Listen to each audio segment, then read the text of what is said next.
Hola a todos, sean bienvenidos a este video instructivo de la materia de Psicología Social. Les habla la psicóloga Estefanía Orgelles, profesora a cargo de dictar la materia de práctica de Psicología Social y Psicología Social en su modalidad online, y les estaré explicando un poco sobre lo que es la metodología de la investigación utilizada en la Psicología Social dentro de los contenidos que están previstos en la plataforma, en cada uno de los núcleos temáticos, más que todo para guiarlos en lo que va a ser la construcción del proyecto y las debidas encuestas. Me disculparán si a veces hablo muy lento, solo que trataba de cerciorarme de que la grabación saliera lo mejor posible, así que bueno, sin nada más que agregar, empezamos. Los temas que abordaremos a continuación se disponen de la siguiente manera. Para empezar, vamos a dar una pequeña introducción de lo que será la psicología social, haciendo una pequeña distinción con ciertas disciplinas que se tienden a confundir con la psicología social, y avanzaremos a lo que son los métodos y técnicas de psicología social, el método científico y los procedimientos a llevar a cabo, cada uno de los pasos que se deben llevar a cabo para realizar un proyecto, una investigación de psicología social. Así veremos aspectos como los que son el planteamiento del problema, el establecimiento de objetivos e hipótesis de investigación, el manejo de variables y el control de variables extrañas, asimismo, el nivel de investigación, en tanto en qué niveles se puede realizar una investigación de psicología social, comprendiendo o revisando de forma superficial lo que será el coeficiente de correlación y diseños experimentales. El siguiente aspecto a tratar serán las técnicas de investigación, y vamos a repasar lo que serán la observación, la entrevista y las encuestas. Me gustaría empezar con una definición de lo que es psicología social y hacer una pequeña distinción con una de las disciplinas con las cuales se tiende a confundir mucho la psicología social, y es la sociología. Bien, entendemos como psicología social la rama de la psicología que se ocupa de estudiar cómo el comportamiento, sentimientos o normas de los otros, ya sean grupos sociales o la cultura en su conjunto, influyen en la conducta individual. Es importante recalcar que aquí la psicología social se encarga de determinar cómo la presencia de las personas o de un entorno social, ya sea psicológica o directamente, va a influir sobre la conducta del individuo.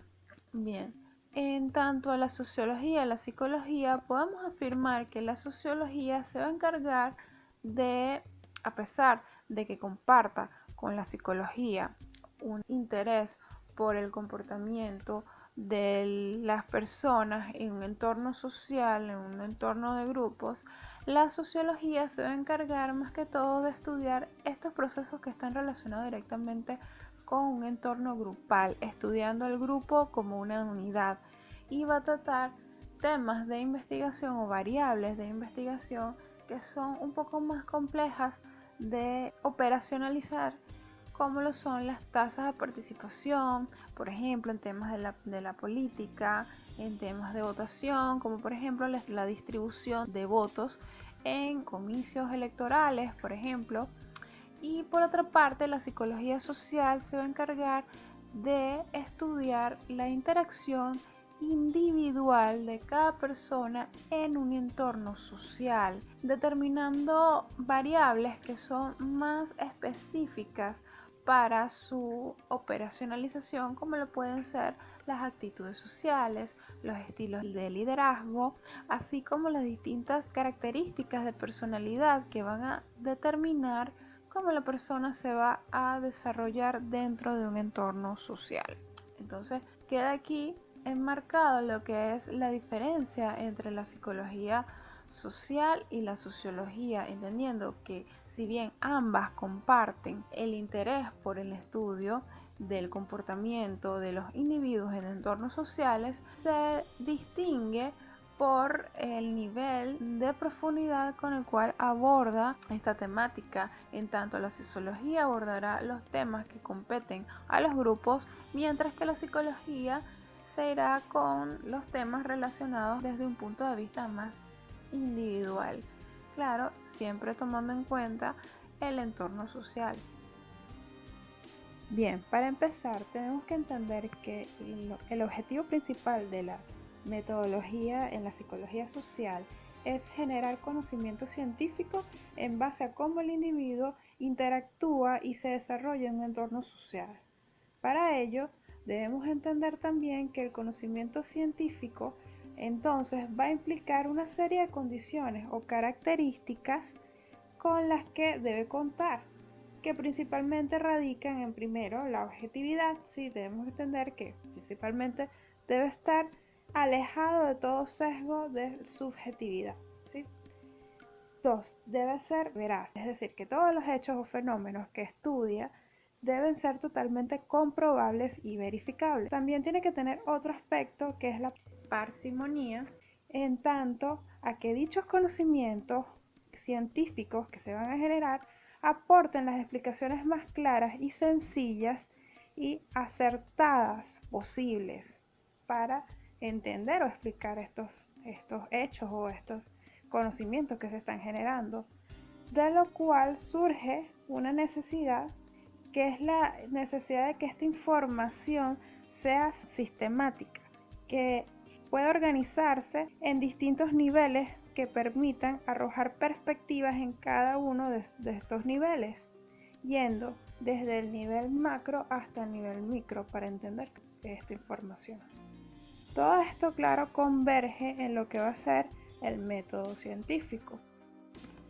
Este método científico entonces se va a dar a través de un proceso que va a implicar una serie de pasos procedimentales que se van a dar de forma sucesiva, una después de la otra, que van a dar paso a que se siga o se lleve a cabo la investigación que me dispongo a realizar. De aquí en adelante es bueno y es preciso que retomemos toda esa información que vemos ya desde los anteriores trimestres o las anteriores materias que nos hablan sobre lo que es el procedimiento de la investigación, ¿sí? Un poquito sobre estadística, un poquito sobre cómo llevar a cabo investigaciones científicas, que es algo que ya nos vienen dando ya desde el liceo, ¿no?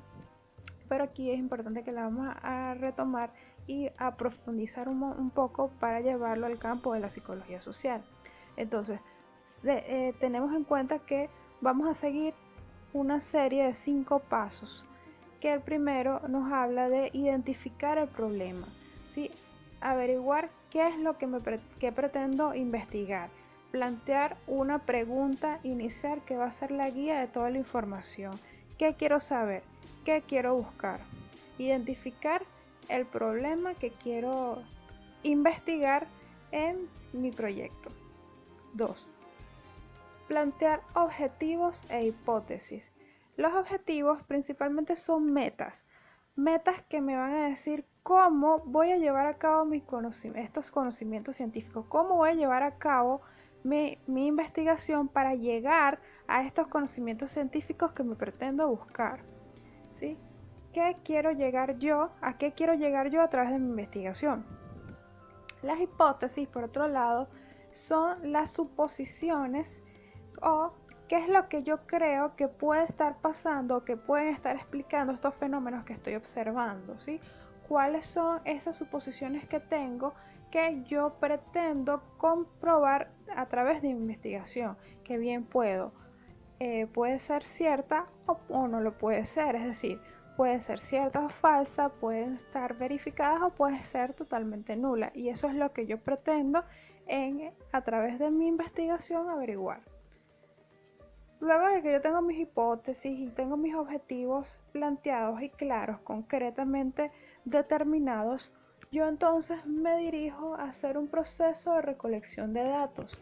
Es decir, yo voy a dirigirme a la situación o al problema en sí y aplicar procedimientos de observación, de entrevistas, de cuestionarios, plantear cuestionarios, plantear encuestas, ¿sí? Que me permitan saber o recolectar toda la información que yo necesito saber sobre el proceso o sobre el fenómeno que estoy investigando.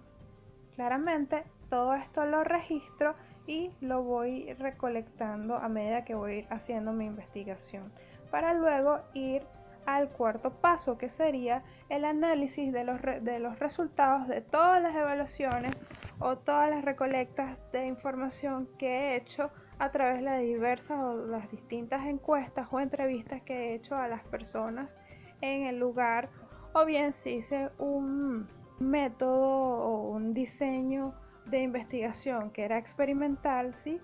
Que forma parte del paso número 3, ¿sí? Que también forma parte de la recolecta de datos. Si yo me dispongo a hacer un experimento y recolecto la información a partir de la aplicación de los ensayos de ese experimento. Entonces, toda esa información yo la obtengo y procedo al cuarto paso, que es analizar esos resultados. ¿Qué fue lo que me dijeron estas investigaciones? ¿Qué fue lo que me dijeron estas entrevistas? ¿Qué fue lo que me dijeron todos estos experimentos que aplicamos? Una vez que entonces yo realicé todo el análisis y me di cuenta de que esta hipótesis que yo tenía planteada o estos objetivos ya los llevé a cabo, y me doy cuenta que esta hipótesis puede ser cierta, puede ser verificada, fue totalmente correcta, o estaba en lo falso, que también es parte de la investigación, se tiene que reflejar. Si una hipótesis no se llega a cumplir, no quiere decir que no se tenga que reflejar. Claramente es parte de la verdad que tengo que reflejar en mi investigación. Sí, en tal caso se dirá que la hipótesis ha sido nula, ¿sí? Entonces esta investigación sirvió para demostrar que esta hipótesis es nula. Entonces, una vez que yo concluyo eso, voy efectivamente al quinto paso, que es generar conclusiones, ¿sí? Una vez que yo veo qué es lo que ha sucedido, que yo he analizado las situaciones, estoy viendo en el entorno de estos fenómenos, yo procedo entonces a generar estas conclusiones o verificar esa hipótesis, si se ha cumplido o no, y genero mi conclusión ya propiamente dicha. Entonces dirá que la hipótesis bajo evaluación ha sido comprobada o no. Lo que va a pasar con estas conclusiones es que luego pueden dar paso a nuevas interrogantes que pueden surgir a partir de estas conclusiones, dando pie a nuevas investigaciones y a que este proceso pueda repetirse. Ahora bien, vamos a repasar rápidamente y cuidadosamente cada una de estas fases o cada uno de estos pasos a seguir en este proceso de método científico, ¿no? Empezamos con lo que es la identificación del problema. Claramente tenemos que saber qué es lo que se va a investigar, y para ello tenemos que plantearnos, como veníamos diciendo, una pregunta que va a ser la pregunta que va a guiar toda la investigación. ¿Cuál es el hecho o fenómeno a investigar? ¿Qué variables sociales pueden estar implicadas en este fenómeno a investigar? ¿Qué teorías pueden dar explicación o podrían dar o arrojar una luz sobre esos fenómenos que se observan en la realidad? Para ello, claramente tenemos que identificar principalmente cuál es ese problema a seguir. Por ejemplo, podemos dedicarnos a investigar por qué las personas varían su comportamiento cuando están en presencia de otras personas. Por ejemplo, ¿cuál sería la diferencia en la actitud o en la conducta de una persona cuando está solo, a diferencia de cuando está en presencia psicológica o directa con otras personas? Que es básicamente lo que pretende averiguar la psicología social, ¿no? Para eso vamos a hacer lo que es una observación de la realidad en busca de ese problema, de esa problemática. Nos dirigimos a nuestra realidad, nos dirigimos a nuestra comunidad, nuestra sociedad, nuestro ámbito de trabajo, y nos dedicamos a observar esa realidad y sacar o ver cuáles problemáticas o cuáles interrogantes puedo dar yo a resolver o dar una respuesta a través del método científico. Claramente tienen que ser problemas o temas que sea preciso dar una explicación científica, ¿sí? O que sea preciso hacerlo, porque no tiene sentido investigar sobre algo que ya está investigado. Sin embargo, tenemos que tener en cuenta que no porque exista una investigación que ya se haya hecho con anterioridad, va a ser la misma o exactamente la misma que en la época actual donde estamos viviendo. A lo que me refiero es que, por ejemplo, si nosotros observamos cuál es el nivel de incidencia de depresión en la sociedad, no es lo mismo que será la sociedad actual, que será ahorita en el 2018 con las circunstancias en las cuales vivimos, a lo que era hace tiempo en el 2005, cuando se realizó una investigación donde se vio la incidencia de la depresión en Venezuela o en una sociedad o comunidad particular.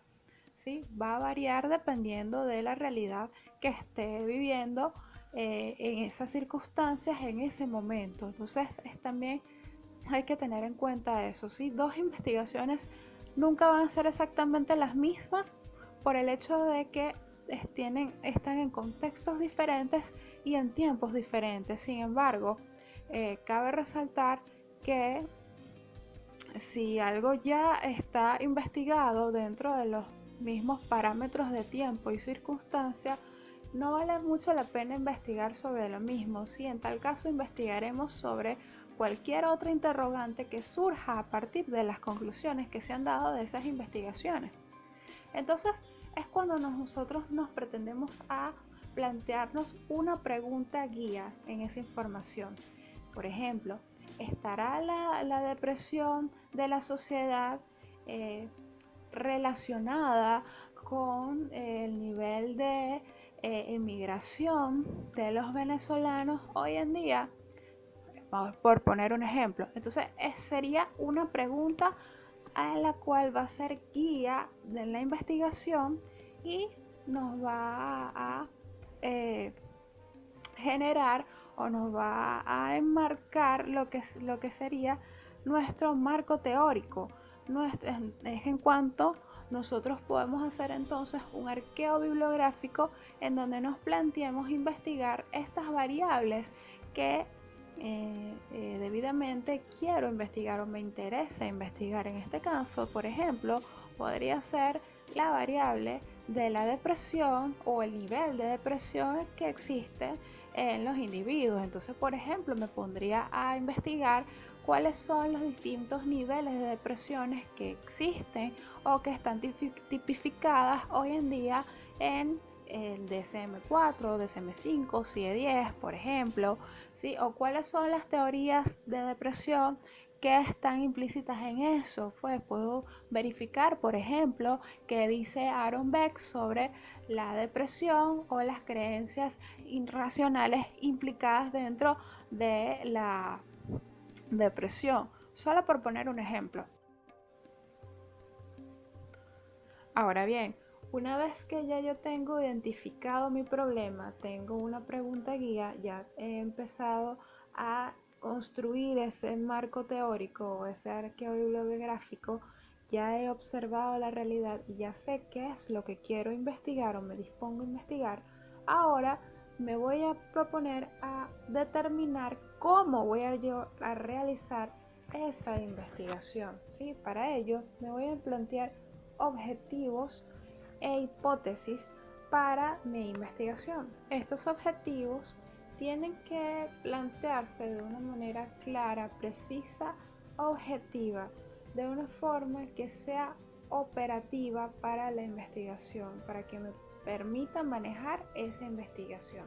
Entonces, es importante también que todos estos objetivos sean enmarcadas en la investigación y vayan siendo verificadas a medida que se desarrolla la investigación, ya que estos objetivos van a ser la guía principal de cómo voy a yo llegar a información que me planteo investigar. Entonces, los objetivos van a ser de la siguiente forma, van a ser generales y específicos, entendiendo que el objetivo general va a ser principalmente la meta que planteo yo investigar o que me planteo yo hacer con la investigación, ¿sí? Siempre tengo que tener en cuenta que este objetivo va a empezar con un verbo infinitivo, es decir, por ejemplo, puedo decir, por ejemplo, determinar el grado de habilidades sociales y el uso de redes sociales en individuos en edades comprendidas de 13 a 18 años, por ejemplo. Aquí entonces estarían manejando dos variables que van a tener una relación entre sí. Entonces esta variable puede ser, como habíamos dicho, una variable dependiente o independiente. Esta variable dependiente en este ejemplo que planteo, la variable independiente sería entonces el nivel de uso de redes sociales y la variable dependiente vendría siendo el nivel de habilidades sociales que están en estos individuos, por ejemplo. Entonces, es la meta que marca toda mi investigación, ¿sí? Mi investigación o el título de mi investigación va a estar fundamentada en esas variables que yo pretendo investigar. Entonces, una vez que yo tengo ese objetivo general o esa meta que yo quiero cumplir a través de investigación, yo voy a sacar entonces objetivos específicos que me van a ayudar a llegar a esa meta. Entonces, específicamente, ¿qué tengo que yo hacer para llegar a esa meta que me planteo como investigación? Entonces, por lo general, aquí es importante también que tengamos en cuenta que estos objetivos específicos muchas veces se relacionan con el tipo de investigación que yo trato o el modelo o el nivel de investigación que yo estoy realizando, estoy llevando a cabo y las variables que estoy utilizando. Entonces, en primera instancia, el primer objetivo normalmente o la mayoría de veces está encaminado a determinar los datos sociodemográficos de la población bajo estudio, ¿sí? ¿Cuáles son esos datos que me identifican los individuos que forman parte de mi población? Que yo necesito saber con qué individuos estoy trabajando, por ejemplo, qué edad tienen, qué nivel socioeconómico tienen, qué nivel de educación poseen, que si son hombres, mujeres, de qué edad, en qué contexto se manejan, en dónde viven, todas esas características que me permitan identificar a esos individuos dentro de su realidad social, ¿sí? Y también me permitan identificar cuáles podrían ser las posibles variables extrañas que pudieran estar también afectando al desarrollo de esa investigación. También me va a ayudar a determinar eso. El siguiente objetivo específico ya estará relacionado directamente con las variables. Aquí ya vamos con las variables que estamos trabajando. En la siguiente lámina voy a explicar más detalladamente cuáles son estas variables, no se preocupen, así que vamos a proseguir. El siguiente objetivo, como les decía, tiene que ver directamente con esas variables que yo pretendo investigar. Entonces, estas variables puede ser una variable independiente o dependiente. Entonces tendríamos un objetivo en el caso cuando estamos haciendo una investigación de nivel correlacional, por ejemplo, que tenemos que ver cuál es la relación entre una variable y la otra, por ejemplo, entonces podremos colocar dos objetivos, quiere decir un objetivo que tenga que ver con la determinación o la descripción de una variable y el otro objetivo que tenga que ver con la determinación de la otra variable, una dependiente y la otra dependiente. Si vamos a hacer una investigación que sea más descriptiva, de un nivel más descriptivo, entonces no será tan necesario realizar estos objetivos de esta manera, ya que el objetivo principal sería, o el objetivo específico relacionado a la variable sería determinar o describir esa variable que yo me estoy dedicando a investigar para poder luego compararla. El último objetivo tiene que ver con ese análisis de esos resultados, de ese manejo de esas variables, ¿sí? Que va a ser entonces aportar una conclusión en tal caso que estoy haciendo un proyecto donde estoy aportando una solución. Si se trata de un proyecto factible, entonces aquí se aportará una solución, una propuesta que sea fiable o que aporte algún tipo de solución al problema como tal. Sin embargo, este no es el caso que vamos a tratar en psicología social, ya que no vamos a estar ofreciendo algún tipo de solución, simplemente que vamos a observar y analizar el campo en el cual el individuo se relaciona o interactúa con su ámbito social. Entonces, el último objetivo tiene que ver con el aporte de esa conclusión a esa determinada interacción que hubo entre las variables o esa descripción que se dio las variables o esa meta que se pretendía llegar en la investigación. Entonces, para esto, una vez que yo tengo definidos bien claramente cuál es mi objetivo general y cuáles son mis objetivos específicos, ya entonces puedo proponerme a plantear una hipótesis, ¿sí? Una hipótesis de investigación que me diga o que marque lo que va a ser mi investigación. Entonces, esta hipótesis, etimológicamente, hipótesis significa suposición, ¿sí? Una suposición empírica. Es la suposición, afirmación que yo llevo a cabo de forma sistemática en mi investigación, que pretendo determinar si se cumple o no se cumple. Entonces, al igual que los objetivos, esta debe ser establecida o redactada de una forma clara, concreta y totalmente precisa. Y tiene que guardar estrecha relación con las variables y con el objetivo general de la investigación. Bien, hay que tener en cuenta que también existen diversos tipos de hipótesis que vamos a estar manejando a lo largo del proyecto de investigación. Entonces, es importante saber que se cuenta con una hipótesis operacional o una hipótesis de trabajo, que es la hipótesis que nos planteamos averiguar, una hipótesis correlacional, que es esta hipótesis que plantea determinar el grado de relación o correlación entre dos variables, ¿sí? Entonces es saber en qué medida una variable afecta a la otra, es decir, si una de esas variables disminuye o aumenta su intensidad o aparece o desaparece, en qué grado afecta la aparición o la intensidad o la variabilidad de la otra variable que es dependiente. Entonces nos va a demostrar un grado de correlación o un coeficiente de correlación que va a existir entre dos o más variables y por lo tanto esta hipótesis podrá ser verificada, es decir, que la investigación demuestre que existe una correlación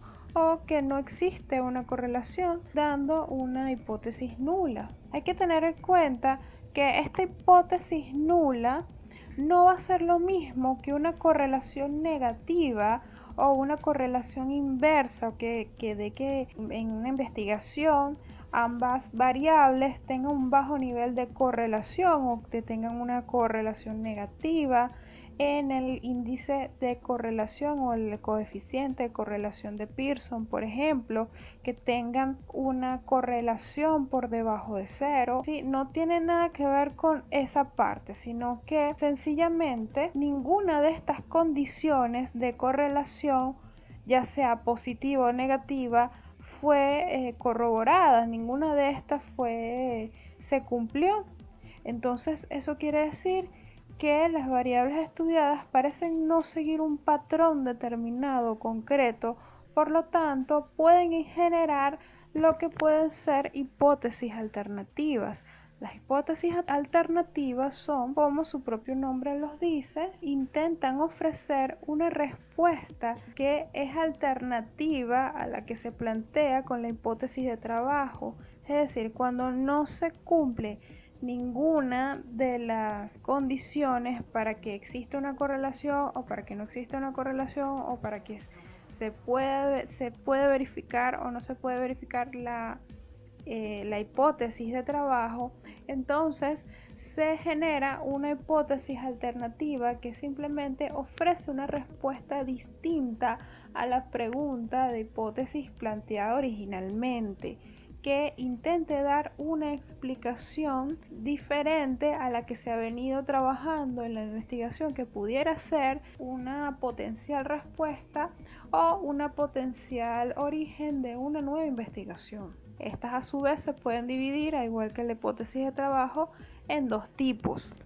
Y hay que también hacer énfasis en las subdivisiones que tienen entonces las hipótesis operacionales, que pueden ser de nivel descriptiva, en el cual su objetivo o su función es determinar o describir la variable o la realidad que se está observando, se está estudiando, o una hipótesis de trabajo u operacional que sea de causalidad, que es la otra tipo de operación, de hipótesis operacional, que es la de tipo de causalidad, que nos permite saber o establecer una relación causa-efecto entre dos variables, ¿sí? Se distingue de la correlacional, ya que en la correlacional puede haber una relación causa-efecto, ¿cómo no? Claro que sí. Sin embargo, en la correlacional se pretende verificar el grado en que dos variables se relacionan, dos o más variables se relacionan, ¿sí? ¿En qué grado se relacionan? Ahora, en cuanto a que una genere a la otra, ¿sí? Se va a encargar de plantearla lo que es una hipótesis de trabajo de causalidad, ¿sí? O que determina una relación causa-efecto, que bien puede ser investigada a un nivel correlacional o a un nivel experimental. Ahora bien, una vez aclarado lo que son los objetivos y las hipótesis, vamos a aclarar entonces qué son esto de lo que hemos venido hablando ya desde hace tiempo, que son las variables, ¿sí?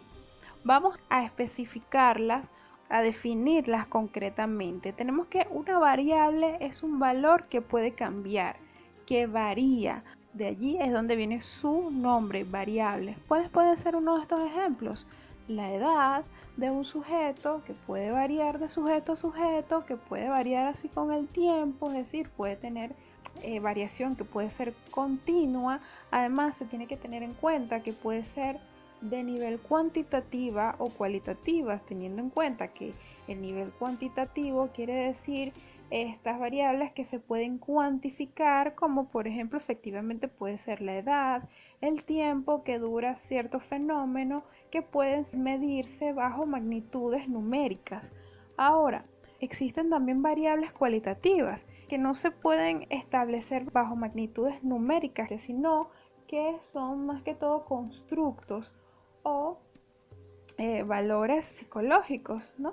Este tipo de variables las van a encontrar bastante de qué hablar o bastante teoría en lo que es el apartado o el núcleo temático de psicología social, que tiene que ver con las actitudes sociales, la socialización. Otro, por ejemplo, puede ser la cualidad del rendimiento académico, aunque esta también puede ser cuantificada, así que puede ser también una variable cuantitativa, dependiendo de la forma en que tú enfoques esa variable. El grado de factores de socialización, como venimos diciendo también, va a encontrar bastante contenido en la unidad temática de la asignatura de psicología social, que tiene que ver con la teoría de psicología social. Arqueo bibliográfico: ¿cuáles son las teorías? ¿Cuáles son el contenido de científico que se ha llegado, que los investigadores o los diversos autores han hablado para establecer lo que es la variable que vamos a investigar? Entonces, en esta materia podemos trabajar, por ejemplo, con las variables que tienen que ver con las actitudes sociales o los niveles de socialización, los factores que intervienen en la socialización, que como dije van a encontrar bastante material dentro de los núcleos temáticos de la asignatura de teoría de la psicología social. Las condiciones emocionales de la persona, también los rasgos de personalidad pueden ser una variable cualitativa dentro de lo que son las variables.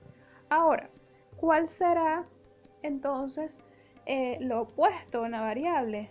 Son los valores constantes, ¿sí? Aquello que no va a variar de ninguna u otra forma, como por ejemplo el valor de la gravedad. Nosotros no vamos a ver qué nivel de gravedad tenemos aquí en una investigación social, ya que es algo que obviamente no va a variar, al menos que estemos haciendo una investigación en la Luna o en la NASA, que no creo que sea el caso. La velocidad de la luz, por ejemplo, eso es una constante que va a estar siempre presente.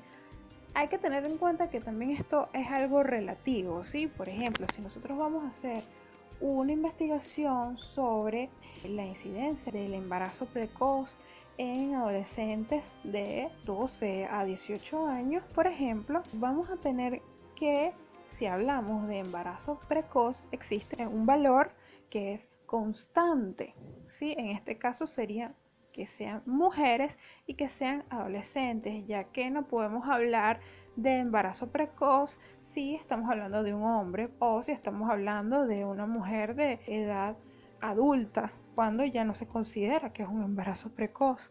Entonces es importante también tener en cuenta que estos valores constantes van a depender o van a ser relativos al sentido de la investigación. Entonces, estos valores constantes no se pueden tomar como variables. Debidamente, estas variables se pueden dividir o distinguir en dos tipos: el tipo de variable independiente y el tipo de variable dependiente. El tipo de variable independiente va a ser esa variable que está allí, que se genera espontáneamente en el entorno, que no tiene una relación causal directa con algún efecto, algún fenómeno que esté dentro de los parámetros de mi investigación, y es de la cual va a emerger o se va a derivar lo que es la variable dependiente.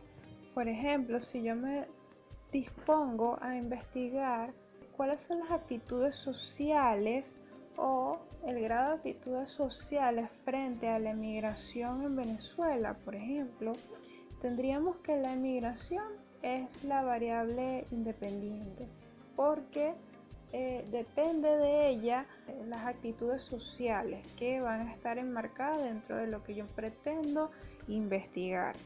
Otro ejemplo podría ser, si yo me dispongo a averiguar la relación entre estilos de liderazgo y el nivel de productividad de los empleados de una empresa, entonces los estilos de liderazgo serán la variable independiente, mientras que el nivel de productividad será la variable independiente, ya que depende directamente del estilo de liderazgo que yo me propongo investigar. Si mi investigación resulta que el nivel de productividad de esta empresa nada tiene que ver con los niveles o los estilos de liderazgo, particularmente en esta empresa, ya que puede estar relacionada con otro tipo de variables, en donde entonces ya sería una hipótesis alternativa, ¿sí? Por ejemplo, el nivel en que se encuentran las condiciones de la empresa.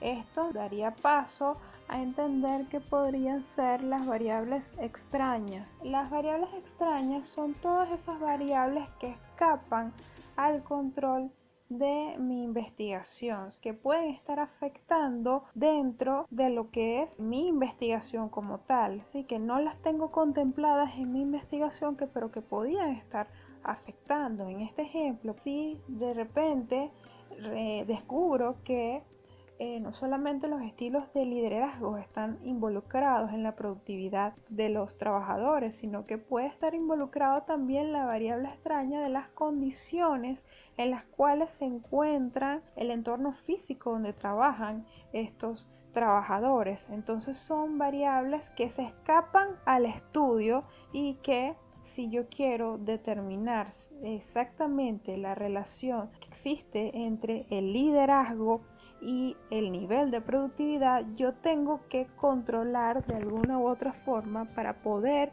ver y que éstas no intervengan o no afecten dentro de mi investigación. Entonces yo para ello podría controlar las condiciones físicas donde están estos trabajadores de forma que neutralizo esa variable. Por ejemplo, en el momento que nosotros vayamos a hacer una entrevista a una persona, puede haber la variable extraña de que esta persona esté siendo verdaderamente sincera o no, que es una variable que ya escapa a nuestro control. Por ejemplo, también cuando estamos haciendo una experimentación con una serie de grupos donde vamos a aplicar unas dinámicas de crecimiento personal, a ver si esto afecta en alguna medida. Podemos poner como ejemplo la misma productividad o el trabajo en equipo entre trabajadores en una empresa, por ejemplo.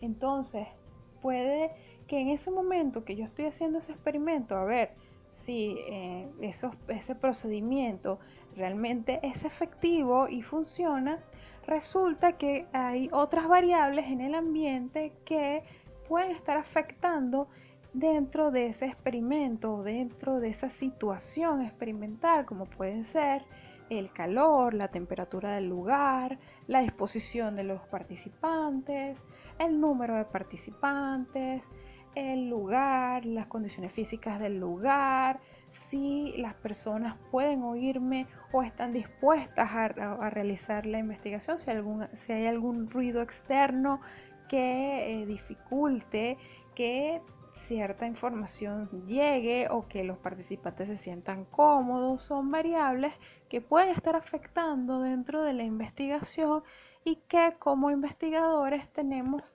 la necesidad de controlar lo más que podamos para que nuestra investigación sea totalmente objetiva y se puedan cumplir todas las hipótesis u objetivos generales específicos que nos planteamos cumplir. Ahora bien, ya habiendo determinado nuestros objetivos, nuestras hipótesis y nuestras variables, sí cabe determinar en qué nivel vamos a realizar nuestra investigación, ¿sí? Para ello ya más o menos vamos a poder tener entendido, gracias a la información disponible en la plataforma, que existen 3 niveles de investigación en la psicología social, que tenemos en primera instancia el nivel descriptivo, luego el nivel correlacional y por último el nivel experimental. Entonces, ¿en qué se van a distinguir cada uno de estos 3 niveles? Sí, principalmente en el manejo de variables y en la profundidad en que abordamos o intervenimos en el fenómeno a evaluar. Vamos a ver principalmente cuál es este nivel descriptivo y cómo se distingue de los demás, cuáles son asimismo sus ventajas y desventajas con respecto a los demás niveles de investigación en la psicología social. Entonces, entendemos que tenemos en el nivel descriptivo que aquí no se manipulan las variables y es muy importante tener esto en cuenta. Aquí en el nivel descriptivo no vamos a manipular de ninguna manera las variables con las que vamos a trabajar, sino que vamos a estudiar el fenómeno en sí, cómo se produce, en qué grado se produce. Su objetivo principal es la descripción y la comparación de esa realidad que estamos estudiando, ¿sí? Determinar, por ejemplo, cuál es el nivel de depresión de los adolescentes que padecen algún tipo de bullying. Vamos a determinar cuál es el grado, es decir, qué nivel tiene esa depresión, nada más. describirla. No vamos a ver aquí ningún tipo de relación en cómo se relaciona una cosa con la otra, no, aquí simplemente se va a describir y a aportar una comparación luego de estos resultados con las distintas variables. Entonces, aquí vamos a definir los fenómenos en torno a qué condiciones, a cuánto, a cómo describirlos, y qué condiciones están, cuántos factores están implícitos en determinado problema, ¿sí? Únicamente descriptiva. Entonces, una de las ventajas de este procedimiento o de este nivel de investigación es que podemos observar la realidad de una forma más realista, no intrusiva, en donde no se van a manipular las variables en ningún sentido, así que podemos ver los fenómenos en su entorno general tal y cual aparecen en la realidad, sin tener ninguna contaminación por parte del investigador o por parte de las condiciones del entorno, ya que van a estar dadas en su entorno natural. Por lo tanto, el nivel de observación que se va a aplicar aquí va a ser una observación de tipo no participativa, aunque pudiera realizarse una observación participativa, pero en este caso tiende a peligrar el grado en que la interacción del observador interfiera o afecte en alguna medida la interacción o lo que es alguna de las variables que nos planteemos investigar. Las desventajas en este caso es que son poco verificables. ¿Cómo es esto? Pues debido a que fue un fenómeno particular que se observó en un entorno determinado, en un tiempo determinado, bajo unas condiciones determinadas, es difícil que estos tipos de condiciones puedan repetirse de forma que otra persona pueda verificar y que tenga exactamente los mismos resultados que tuvo esta persona en el momento que fue a hacer esta observación de este caso y esta descripción o esta comparación de este fenómeno en la circunstancia o el tiempo determinado que fue esta persona con exactitud, ¿sí? Por lo tanto, una desventaja es que la verificación sí, no es que no se puede dar, sí se puede dar, pero va a ser poco fiel, va a ser poco exacta, ¿sí? Otra desventaja es el coste de tiempo, ya que si son fenómenos que se pueden dar en un tiempo determinado, en un largo tiempo determinado, el evaluador o el investigador tiene que estar presente en cuanto a este fenómeno se desarrolle en el tiempo, en el espacio determinado. ¿Sí? No puede controlar ninguna de las variables que tenga que ver con tiempo. Así que si este fenómeno tarda en aparecer o en desarrollarse meses, días, años, el investigador tiene que atenerse a ese tiempo, lo cual dificulta un poco lo que es la producción de la investigación en cuanto a tiempo. Otra cosa es el poco control sobre las variables extrañas, ¿sí? Ya que recordemos y enfatizamos que aquí no se puede manipular las variables de ninguna forma, entonces también van a estar afectando las variables extrañas dentro de la investigación, que no vamos a poder ejercer ningún tipo de control y puede dificultar el establecimiento o la corroboración de nuestra hipótesis de trabajo. El otro nivel será el nivel correlacional. Aquí tampoco se pueden manipular las variables, sin embargo se puede estudiar la relación causal que existe entre una variable y la otra. Ojo, aquí no es que solamente se pueden verificar dos variables, no. Aquí su objetivo es la correlación, ¿sí? O el nivel de correlación entre dos variables o más. Es importante tener en cuenta este aspecto porque, por ejemplo, a nivel descriptivo podemos trabajar con una sola variable dentro de una población determinada. Podemos describir una sola variable dentro de una población determinada. Sin embargo, a nivel correlacional, como estamos hablando de una correlación, estamos hablando de una relación de dos variables, ¿sí? no puede haber una relación si existe una variable, sino con qué la vamos a relacionar. Entonces, aquí se trabajan con dos variables o más, determinando cuál es la relación entre ambas, ¿sí? En qué grado afecta si yo aumento o disminuyo la intensidad de alguna de las variables, en qué grado afecta a la otra, en qué grado afecta o no la desaparición o la aparición de alguna de las variables, y cuál es el nivel causal o cuál es la relación causa-efecto entre estas variables. ¿Cuáles son las ventajas de este nivel? Primero, es bastante útil cuando no se pueden alterar bajo ninguna circunstancia las variables a trabajar, ¿sí? Cuando no es pertinente manipular ninguna de estas imágenes, queremos trabajarlo o estudiarlo allí así como aparece sin intervenir. Entonces es muy útil utilizar este nivel correlacional y puede anteceder a un experimento, ya que a un nivel experimental, que es el que vamos a ver a continuación, puede plantear comprobar esa correlación que se dio en esa investigación a nivel correlacional. ¿Cuáles son las desventajas de este nivel correlacional? Primero, vamos a ver que las desventajas van a ser exactamente las mismas que el nivel descriptivo, ¿sí? Otra vez, el poco manejo de las variables extrañas, es poca verificable y hay que tener cuidado aquí, ¿sí? Es difícil que las personas puedan replicar exactamente las condiciones en que se dio este fenómeno al no poder manipular ninguna de estas variables. Sin embargo, al existir o al determinar estadísticamente un nivel de correlación, ¿sí? Se supone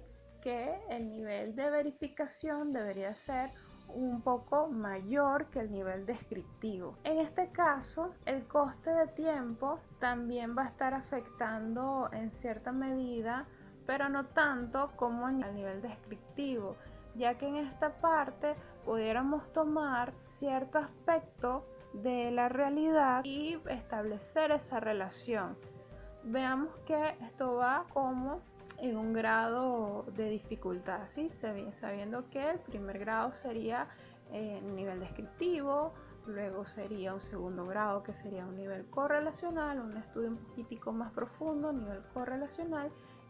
Y por último, pero no menos importante, vendría el último nivel, que sería un nivel un poco más profundo, que sería el nivel experimental.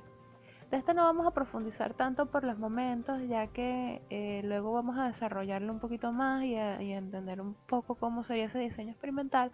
Pero fíjense que la diferencia aquí es que sí, aquí sí se va a manipular las variables, tanto variables extrañas como variables de trabajo. Entonces aquí lo que buscamos es introducir experimentalmente un cambio y luego medir qué sucedió con esas variables luego de haber introducido ese cambio mediante un experimento.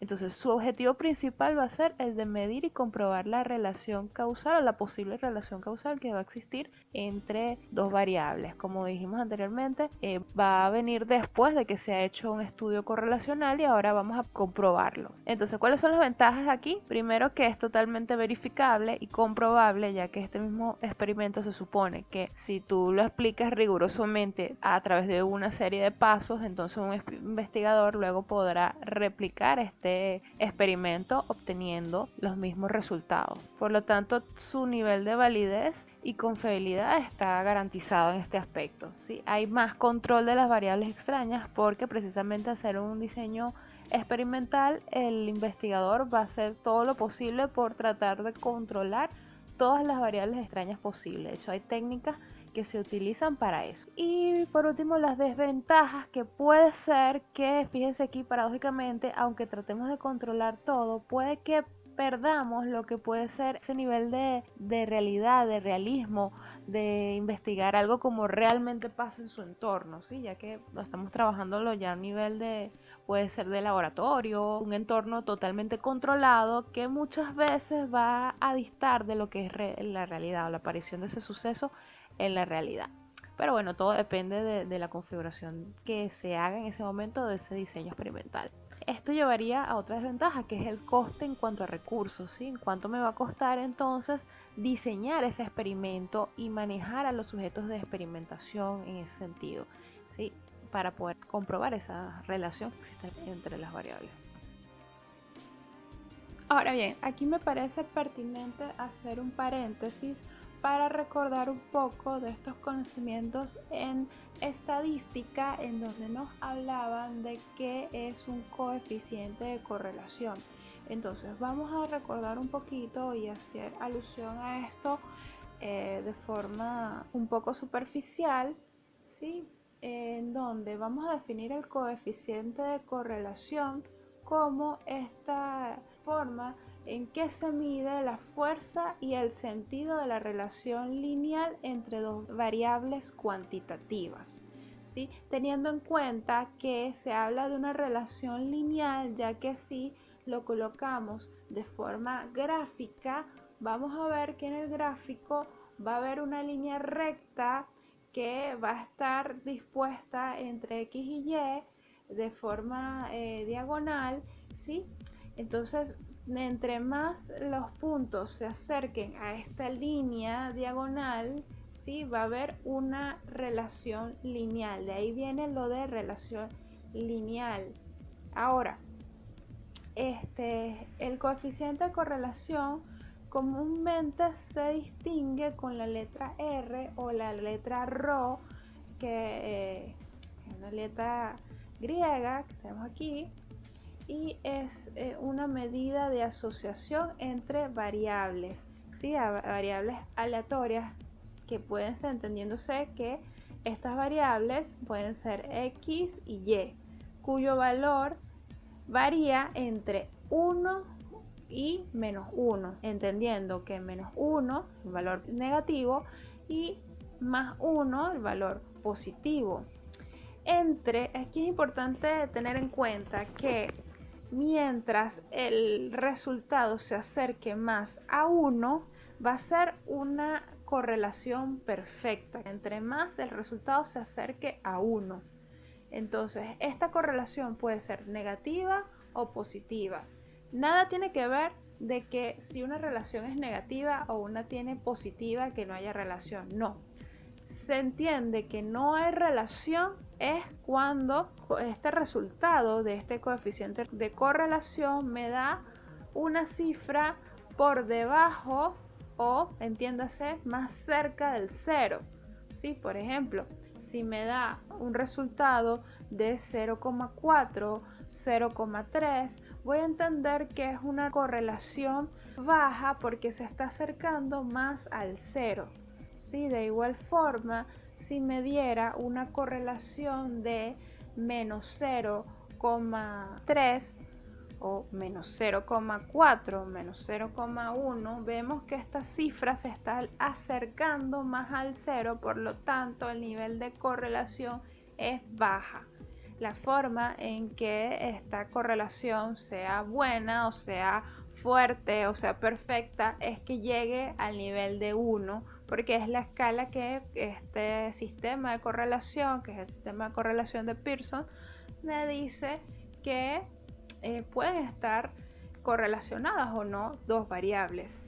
Entonces, para síntesis, si un coeficiente de correlación está más cercano al cero, quiere decir que no existe o hay muy poca correlación. Si es totalmente cero, entonces quiere decir que no hay correlación. Si estamos hablando de correlaciones que ya están encima de 0,5, ¿sí? Un 0,6, 0,7, estamos hablando de un coeficiente de correlación que es alto o muy bueno. Si llega a el número 1, se dirá que es una correlación lineal perfecta, siendo la negativa una correlación lineal negativa perfecta o positiva una correlación lineal positiva perfecta. Esto se va a determinar con una fórmula que se leería de la siguiente forma. Básicamente vamos a decir que el coeficiente de correlación será igual a la covarianza de X y Y entre la desviación estándar de la variable X por la desviación estándar de la variable Y. Esto a su vez se podrá sacar a través de varias ecuaciones estadísticas cuyos valores van a sacarse o van a obtenerse a partir de los resultados de las encuestas, las entrevistas o guías de observación realizadas a las personas o a los sujetos de investigación. Para esto voy a dejar también a disponibilidad de ustedes un link con un video que habla también sobre el cálculo en Excel de estos distintos coeficientes de correlación en el caso de que ustedes quieran realizar un estudio correlacional. Ya teniendo en cuenta el aspecto del coeficiente de correlación, ahora vamos a examinar un poco de lo que sería un diseño de grupos o un diseño de un método experimental. Entendiendo que aquí, y principalmente, como veníamos viendo, una de las principales características es el control de variables, así como el control de variables extrañas. Para el control de variables extrañas van a haber diversas técnicas, en total 5, que se pueden utilizar para manejar esa aparición de variables extrañas que pudieran estar afectando los resultados de nuestra evaluación. Entonces, la primera sería la eliminación. Tratar de eliminar en lo posible esa variable extraña que pudiera estarnos afectando. Por ejemplo, si en un grupo experimental en la que yo voy a aplicar un experimento hay una variable que es la variable temperatura, yo voy a eliminar esa variable de calor, de incomodidad por el calor, que es una variable extraña dentro de mi investigación, colocándolos en un salón donde la temperatura esté regulada por un aire acondicionado, ¿sí? O bueno, si es un ambiente muy frío habrá algo de calefacción, por ejemplo. Otra táctica es la constancia de condiciones. Esto se puede dar en alguna situación en la cual yo no pueda manejar la totalidad de ciertas variables extrañas. Podemos intentar mantener constantes estas variables durante el transcurso del experimento. Esta técnica significa que esencialmente que cualquier variable extraña, o sea, se va a presentar en el mismo valor a cada uno de los sujetos durante el experimento. Por ejemplo, mantener las mismas condiciones de sujetos constantes en lo que respecta el sexo. Todos deben ser varones o mujeres. O la edad, todos deben tener 20 años, por ejemplo. Otra técnica es el balanceo. En este caso, cuando no es posible que el evaluador o el investigador pueda mantener como una constante las condiciones o las variables extrañas para cada uno de los individuos, entonces él va a proceder a hacer un balanceo dentro de sus posibilidades de esta variable entre los sujetos de experimentación. Por ejemplo, en la variable sexo o género, si existe una variable extraña que puede ser la disposición a la actividad por el género, es decir, que va a haber una diferencia de disposición entre de que si las personas son hombres o mujeres, o si en algún grupo hay mayor cantidad de hombres o mayor cantidad de mujeres, o en la totalidad o en alguno de los grupos, entonces el evaluador lo que va a proceder es, para evitar la aparición de esta variable extraña, hacer un balanceo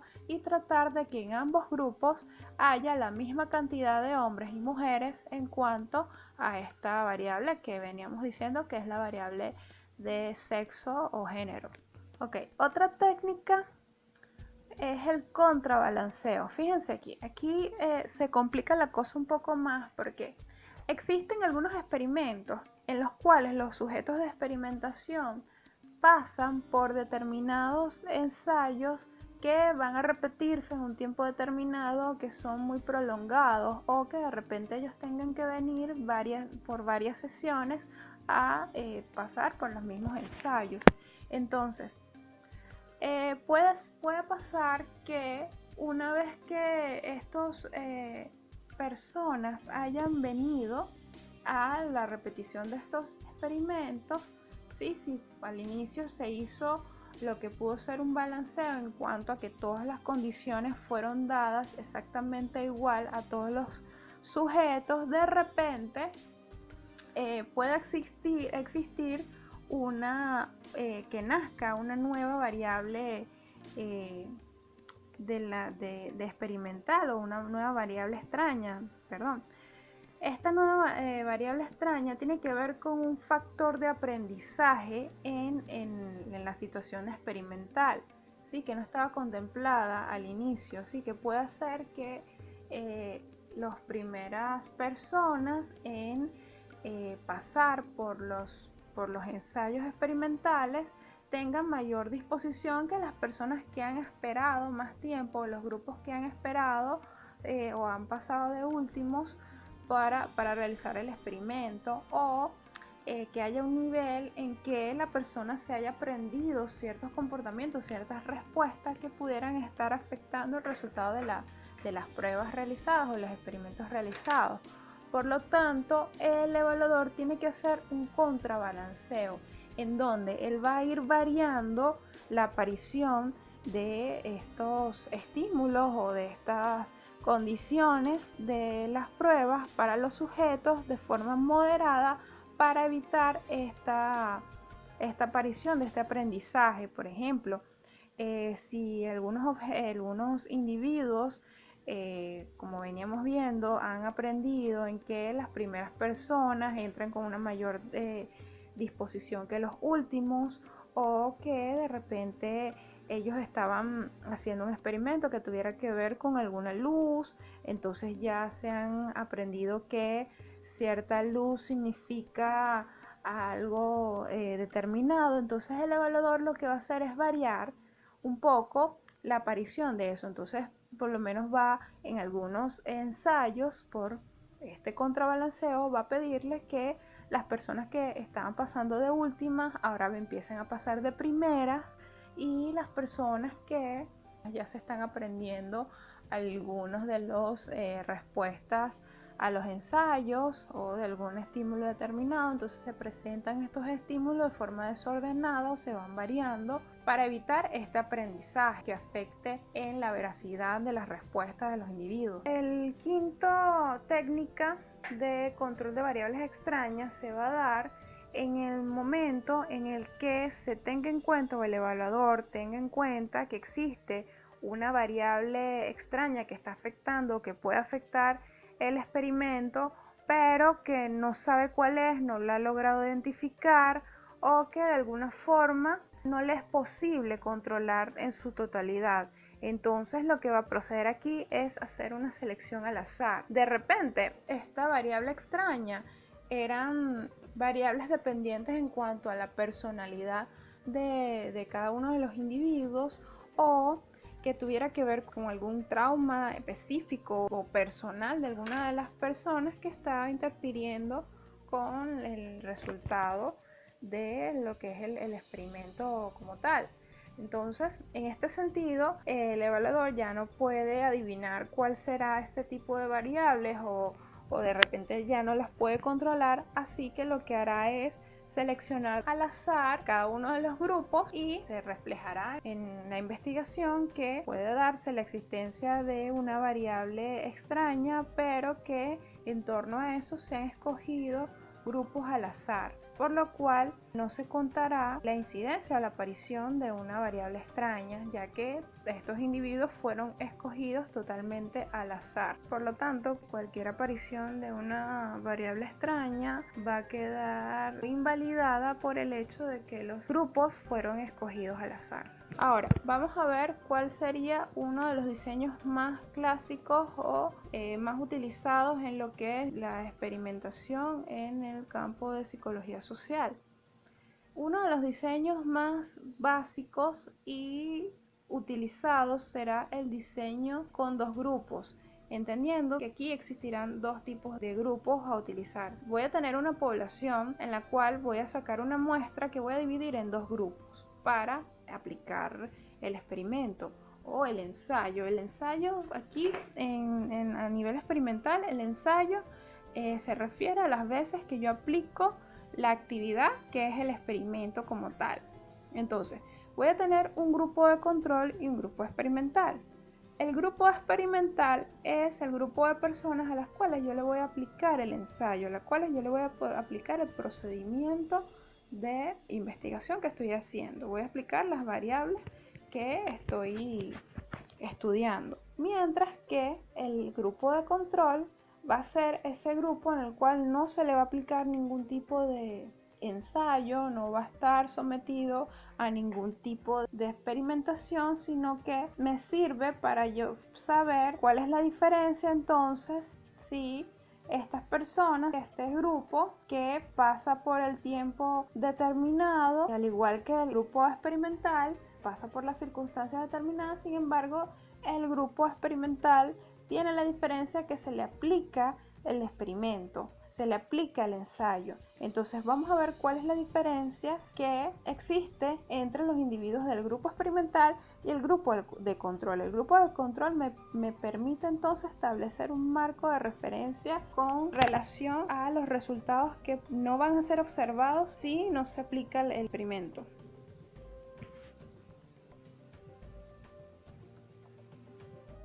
Ahora bien, aquí vamos a empezar a hablar sobre cuáles son las técnicas de investigación que se van a utilizar a lo largo de las asignaciones que tenemos en nuestro plan de evaluación y en lo que respecta a la realización de nuestro proyecto de investigación de psicología social. Entonces, las técnicas que utilizaremos a continuación son las que vamos a estar viendo, ¿no?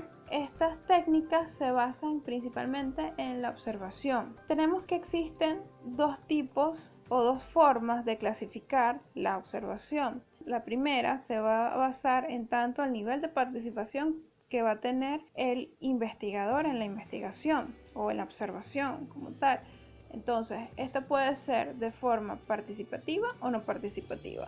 El investigador participa o va y observa de forma que interactúa con las personas que están inmersas dentro de la realidad a observarla. Puede ser en lo que se llama una investigación de campo, o no participativa, en el cual el observador simplemente va a observar los hechos en el campo donde se desarrolle, pero no va a participar de ninguna forma, va a buscar de no intervenir en lo más mínimo en la aparición de esos fenómenos, simplemente va a estar allí como un espectador. Otra forma de clasificar la observación es el nivel de estructura que vamos a llevar para realizar esa investigación, en la que puede ser estructurada o no estructurada. Cuando se trata de una observación que va a ser no estructurada, el investigador simplemente se va a dirigir al lugar donde tenga que realizar la investigación y va a ir anotando todo lo relativo a las variables que está investigando de forma libre. Sí, va a llevar sus anotaciones en la recolección de información. Cuando se trata de una observación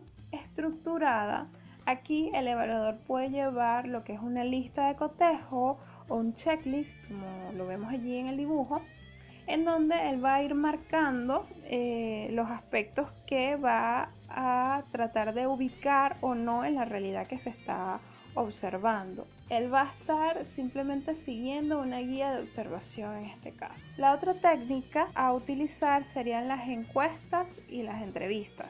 Esta es otra técnica en la cual requiere un nivel mayor de participación del investigador. En ambas se va a utilizar una serie de cuestionarios, pero aquí la diferencia va a estar en que una encuesta se puede realizar con cuestionarios a nivel colectivo, en el cual yo simplemente voy y le entrego los cuestionarios a las personas quienes se van a encargar de llenarlas y devolvérmelas para yo tener un control y un registro de esa información. Y por otro lado tenemos la entrevista, que ya es algo más personal, que puede ser igualito, puede ser estructurada o no estructurada. Puedo llevar una guía de preguntas, una guía de entrevista, un guión de entrevista, o puedo ir haciendo preguntas de forma indeterminada, pero que estén relacionadas con mi investigación, y voy a yo a llevar un registro de las opiniones o las observaciones o las respuestas que me puedan dar estas personas de forma más individual a cada uno de los individuos de esa muestra. Entonces, estos cuestionarios tienen que cumplir una serie de requisitos básicos para poder ser aplicados. Primero, las preguntas que están dentro de este cuestionario no pueden estar sesgadas, es decir, no puedo hacer una pregunta que haga una afirmación y sesgue la respuesta del interlocutor. Por ejemplo, yo no puedo hacer una pregunta que sea insinuosa, que insinúe una respuesta deliberadamente. Por ejemplo, ¿cree usted que la mala actitud de su jefe sí está afectando en los trabajadores de determinado departamento? Entonces se ve que esta pregunta no es totalmente objetiva, sino que se encuentra sesgada por la forma de redactar la pregunta. Evitar ambigüedades, por ejemplo, palabras que sean poco específicas. Se siente bien en su trabajo, se siente bien en su comunidad, entonces, pero me siento bien en tanto a qué significa sentirme bien, que me siento conforme o no me siento conforme. Sí, o sea, se trata de especificar en lo posible qué es lo que estoy preguntando. Si yo dejo un espacio en la que la persona de repente no comprenda bien en cuanto a qué se dirige esa pregunta, ¿sí? o a qué aspectos específicos se dirige esa pregunta, entonces estoy creando una ambigüedad que pudiera sesgar el cuestionario, la respuesta del cuestionario, en cuanto pudiera yo estar recibiendo respuestas de realidades totalmente distintas dependiendo de la forma subjetiva en que el individuo puede interpretar esa pregunta. Entonces es importante ser totalmente específicos en la pregunta, evitar las preguntas dobles, en donde se pregunten dos cosas a la vez. Por ejemplo, ¿cree usted que se encuentra peor o mejor en las circunstancias de trabajo en relación a los años pasados? Entonces es una pregunta que de repente puede estar sugiriendo dos tipos de respuestas, ¿sí? En tanto a que si usted le pregunta a una persona cómo está usted peor y cómo está usted mejor en cuanto a la situación actual en relación a las situaciones de los años pasados, ¿sí? Estás haciendo varias preguntas en una misma pregunta, lo cual se tiene que evitar en lo posible, ya que dificultas la objetividad de la respuesta y la operacionalización de la variable que se quiere investigar. Al momento de que tú vayas a operacionalizar esa variable en una tabulación de resultados para sacar un coeficiente de correlación, te vas a encontrar con el problema de que estás preguntando varias cosas variables en una misma pregunta. Entonces, ¿cómo tú cuantificas eso? Tienen que ser preguntas fiables y válidas. Sí, es importante que incluso se apliquen pruebas o medidas de consistencia interna de la encuesta a realizar que me permitan saber si estas preguntas que yo haga sean lo suficientemente congruentes para que si yo le aplico esa misma pregunta a otros sujetos, esta pregunta va a seguir midiendo la misma variable y no va a perderse lo que es la fiabilidad y la validez de esas preguntas. Por último, tenemos que controlar lo que es la deseabilidad social de las personas. Se refiere al grado en que las personas consideran que lo que se le pregunta o la respuesta que debe dar ante esa pregunta es políticamente aceptable o no, o está socialmente aceptado por su entorno o no.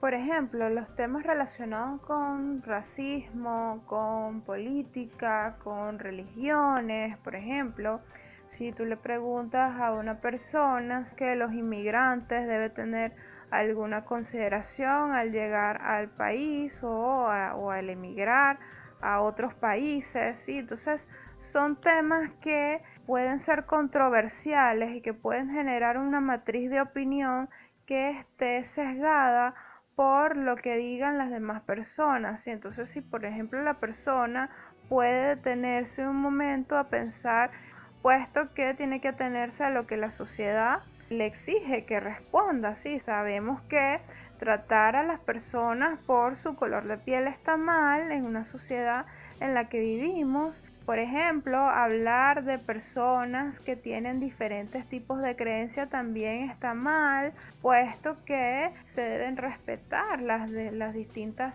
formas de creencia de cada quien, y hay personas quienes creerán que ir en contra de sus pensamientos religiosos, ir en contra de sus creencias religiosas es pecado, por lo tanto pueden abstenerse, incluso responder ante estas preguntas. Entonces es importante también tener cuidado con estos aspectos de deseabilidad social, en cuanto a la persona puede no estar siendo totalmente honesto con las preguntas que se le hacen, puesto que está pensando en qué dirán de mí si yo respondo esto. O sea, no tiene tanto que ver con el tema, sino que el tema lo coloco como un marco de referencia, pero la deseabilidad social es esa variable extraña que siempre está allí al momento de recabar información. Entonces es importante tener en cuenta esto y tratar de controlar en lo mayor posible preguntas que pueden estar afectadas por un cierto grado de deseabilidad social.